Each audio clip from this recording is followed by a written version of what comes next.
চেতলায় ভয়াবহ আগুন। চেতলা লক গেটের কাছে বস্তিতে আগুন লাগে, ভস্মীভূত হয়ে যায় প্রায় শতাধিক ঝুপড়ি। দাউ দাউ করে জ্বলতে থাকে আগুন। আগুনের শিখায় রীতিমতো চাঞ্চল্য ছড়িয়ে পড়ে, আতঙ্ক ছড়িয়ে পড়ে এলাকায়।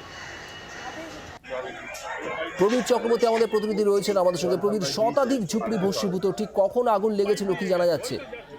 দেখো, গতকাল রাতের দিকে চেতলা লকগেটের যে ঝুপড়ি বা বস্তি, সেখানে কিন্তু বীভৎস আগুন লাগে, ভয়ঙ্কর আগুন, এবং প্রায় 4-5 ঘন্টা সেই আগুন নিয়ন্ত্রণে আনতে বাগে পেতে হয়, তার বেগ পেতে হয়। প্রায় ফায়ার যারা কর্মী ছিলেন, আগুন নেভানোর কাজ করছিলেন, প্রায় 100-এর ওপর ঝুপড়ি পুড়ে ছাই হয়ে গেছে। এবং সেখানকার যে এই মুহূর্তের পরিস্থিতি, যে প্রায় ঘর বাড়ি ছাড়া শীতকাল, এবং ঘটনা জানার সঙ্গে সঙ্গেই স্থানীয় পৌরপিতা তথা কলকাতার মেয়র ফিরহাদ হাকিম, তিনি কিন্তু সঙ্গে সঙ্গেই পৌঁছেছিলেন এবং প্রায় ভোর 5:30 পর্যন্ত মেয়র ফিরহাদ হাকিম তিনি ঘটনাস্থলে ছিলেন এবং আগুন নেভার পরেই কিন্তু তিনি ঘটনাস্থল ছাড়েন।